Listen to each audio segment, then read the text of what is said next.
আসসালামু আলাইকুম। ওয়ালাইকুম আসসালাম। ভালো আছেন? জি ভালো, আপনি ভালো আছেন? আচ্ছা, আমার একটা চিরুনি একটা আয়না দেন তো। হ্যাঁ, একটা চিরুনি একটা আয়না। আর আজকে এগুলো আমার জন্য নিতেছি। নেন। আয়না লাগবো না, টাকা লাগবো না কেন? উপহার। এইভাবে যদি প্রতিদিন উপহার দিতে থাকেন তাহলে তো আপনার লস হয়ে যাবে। লস হইব আমার লস হইব। যে লোক লসের সাগরে ডুবে থাকে এর কোনো লস হয়?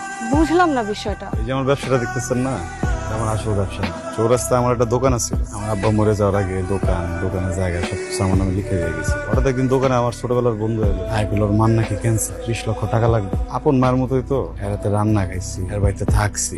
মাই মনে করছি সবসময়, পর মনে করি নাই। আর আমার কাছে তো টাকাও আসছিল না। পরে আমার দোকানটা বন্ধ করে রাখা 20 লক্ষ টাকা দিচ্ছি। আমার বন্ধু টাকাটা লেগে গেল, কিন্তু আর ফিরাইলো। পরে যখন আমি খবর লাগিয়েছি তখন নিজে আর মার কিছুই হয় নাই। সমস্যা নাই, আল্লাহর দুনিয়া কোনো কাম কি ছোট, সব ব্যবসায়ী বড়। নিয়তটা ঠিক হওয়া লাগে। আচ্ছা, আপনার একটা কথা জিগাই, হ্যাঁ। কত টাকা হইলে আপনি ওই দোকানটা ফেরত পাইবেন? 25 লক্ষ টাকা, 20 লক্ষ আসল আর 5 লক্ষ টাকা লাভ দিতে। আচ্ছা, আসি তাইলে। চাচা এই গুটে পানি লো এই চাচা চাচা চাচা যেতে পারবেন তো? একটা পারবেন যেতে? পারবো। ঠিক আছে, সাবধানে দেন।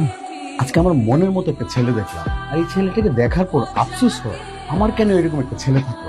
বাবা, আমারও না অনেকদিন ধরে একটা ছেলের সাথে দেখা হয়। ছেলেটাকে দেখলেই না বড্ড মায়া লাগে। মনে হয় যাদের সাথে সারা জীবন থাকা যায়। মানে তুই সবসময় নিজেকে গুটিয়ে রাখছিস, একটা অনুশাসনের মধ্যে থাকছিস।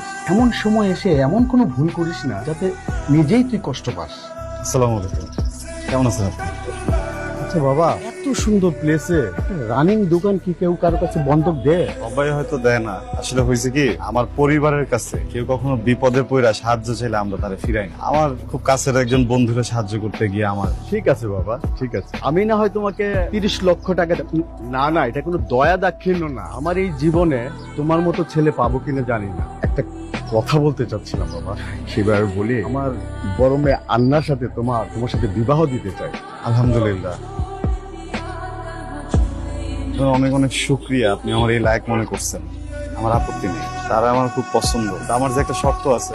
শর্ত? তবে তোমার কি কোনো আরো টাকা লাগবে? জি না বাবা, আপনি যত বড় টাকার কথা কইতেছেন এটা আসলে অনেক। আর আমি যদি এই টাকাটা আপনার কাছ থেকে নেই, সমাজে তো আমি মুখ দেখাতে পারবো না। সবাই ভাববো যে আমি যৌতুক নিচ্ছি। আপনি না হয় এই দোকানটা নিয়ে নেন, আমি আপনার নামে লিখা দিই। আমি চাকরি করলাম, বেতন আইলে কিন্তু একটা সংসার চলে যাবো, সমস্যা হবে না। তুমি আমাকে বাবা ডাকলা, আমি এই টাকাটা আমার সন্তানদেরকে দিচ্ছি, যে এই দোকানের মালিক হবে।